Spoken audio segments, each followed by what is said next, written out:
This is a teardown of a Lenovo all-in-one, and it's product family C540, machine type 10110. And this is an all-in-one PC. You can remove the bottom of the base by loosening this screw here, and once you get it loose enough to remove, just pull straight off for its weird looking little boomerang thing. To remove the bottom cover, you kind of have to finagle it. So I haven't found a good way to do this. It took me a while to figure it out. And I'm struggling yet again. So this portion here, this slides off, but I don't understand where the release is. Because when I looked at it, it didn't look like there was a release. Now you could do the more destructive method, where you get a wedge in there.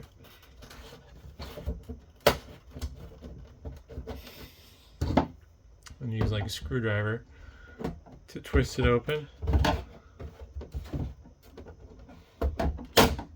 And then once it releases, it slides up, slides down and lifts up. Some shielding there for the memory slots. But I don't really see anything that looks like a locking tab.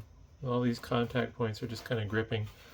So if you don't mind messing the plastic up a little bit, wedging something under there and then using a flathead screwdriver, just kind of twist to spread it apart, seems to be the easiest way to do that. Once you get inside, you can remove the hard drive without removing the stand. Let's see here. There we go. There's the caddy. Looks like I got a 1 terabyte drive in this machine still. You can also get to the memory without taking anything apart. I believe this is going to be DDR3 because it's a really old Pentium processor, at least compared to modern stuff. Yep. This looks like 2 4-gig sticks. From there, if you want to remove the rest of the stand, there's a couple screws. Oop. It looks like somebody previously removed these screws because they're pretty chewed up.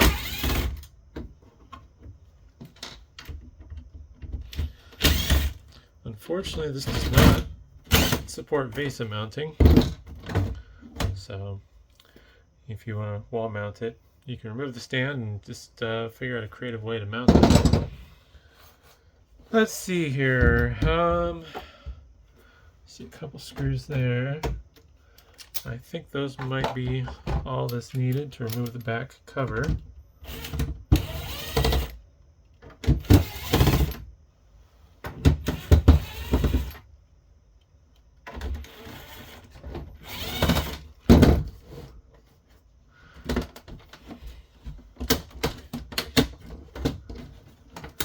Trying to see here how this comes apart. Oh, 2 screws there that I missed.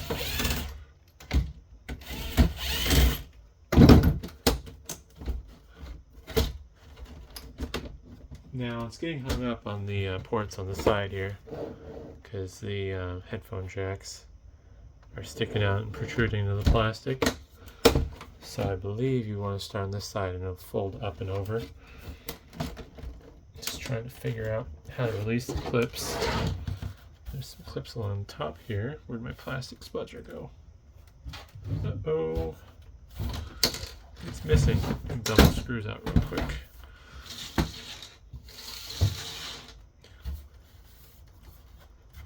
Where did my plastic spudger go? It disappeared. There it is. Put under my little bit case. I think. Let's see if I can wedge under there. Nope. Under it, but it won't release.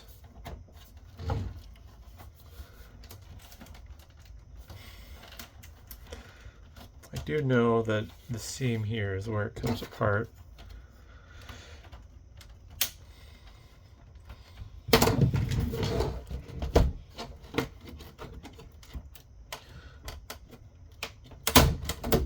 we go. Just need to pull a little harder. Sometimes shimmying it side to side also helps. I don't think I busted any clips. You can see the clips along the top there. These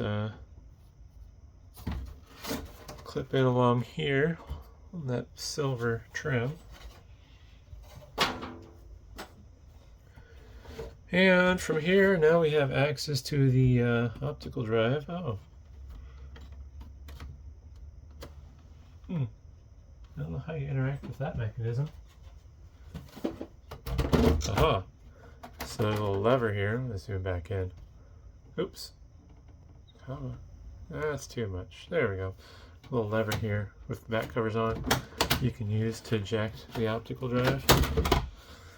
But yeah, just a normal SATA laptop optical drive.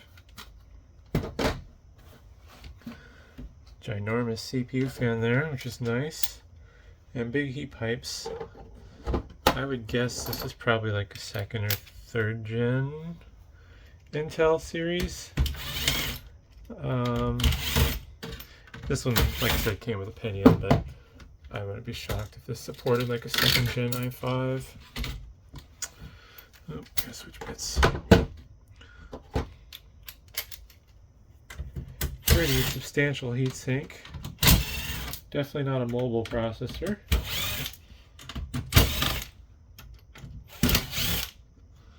Alright, got a tripod or camera in my face.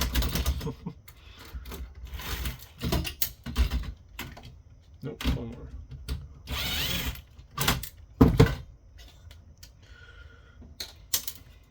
Shield for the motherboard. And from here, start disconnecting cables. Alrighty.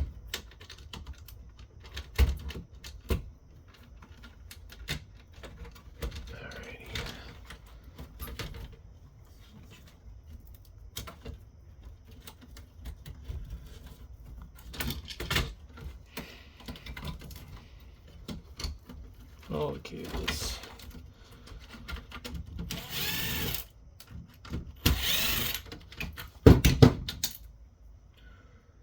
There's the optical drive power and data. And here's the hard drive power and data cable.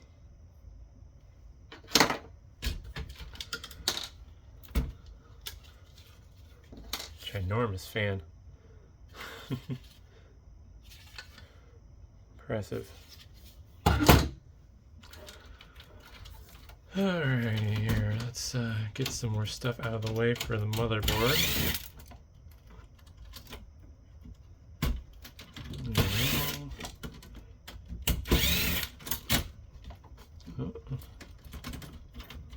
What am I missing here? Oh no. There we go. Oh, that's cool. So for the rear I/O, use like a PCI Express connector, a little slot there. That's kind of neat. I like that. Power jack's obviously on its own little cable.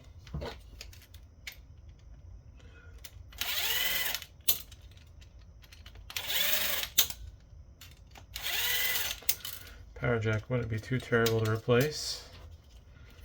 Although, I need to get this rear I/O board out first. Oh, it's hung up on that. So you gotta lift it up and then slide it out. There we go. There's your rear I/O board. Power jack. It's a little wiring harness.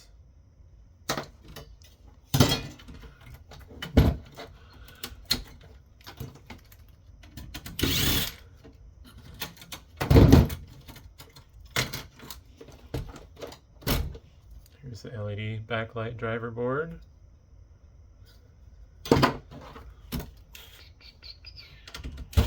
This motherboard out here next.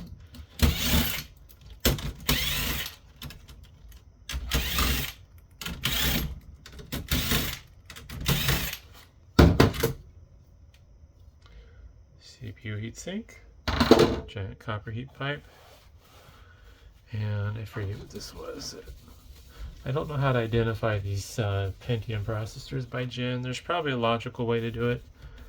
I just don't see them enough to really care.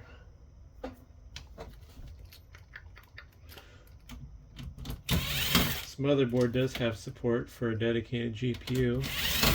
There's pads for one there at least. But this was a low-end config.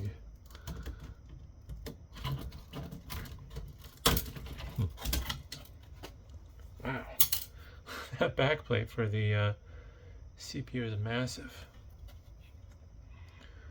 And we got a G2020. There's the motherboard. Oh, otherwise, there is also a big metal shield for the back of the LCD. No, this is not a touchscreen model.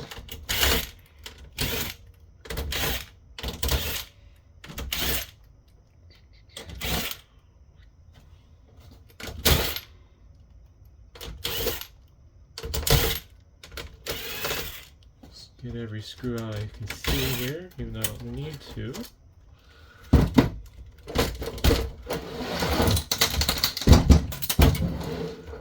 Let's see here. Oop, did I miss this one? Oh, it pulled out of the brass. The brass pulled out of the plastic, that is.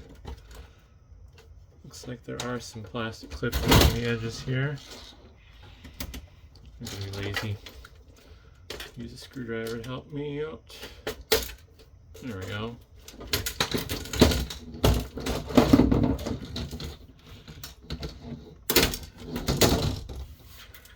So, there's some screws along the side of the panel I need to remove.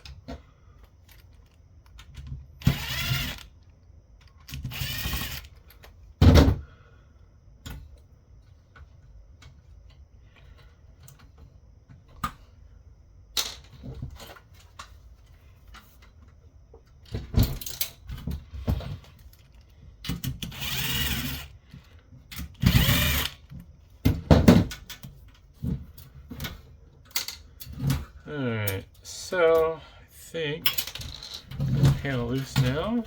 You can see what the panel is once I disconnect the cable. And we have an LG panel, LM230 WF5. I believe this is 23-inch. But yeah, that's neat. Otherwise, yeah, the rest of this is not much to see. A breakout board for power button.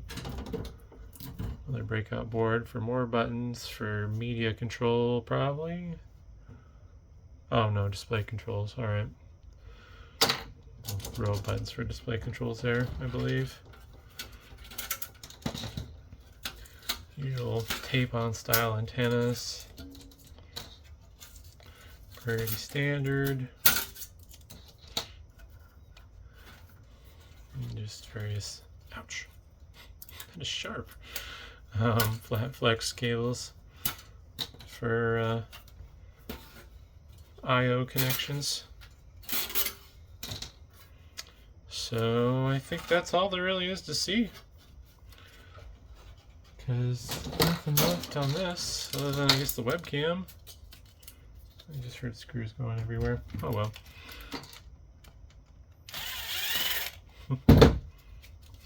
And here's the front bezel with webcam. Yeah, those buttons are display control. Webcam there. A lot of shielding on that. Wow. But hopefully that was interesting, and thanks for watching.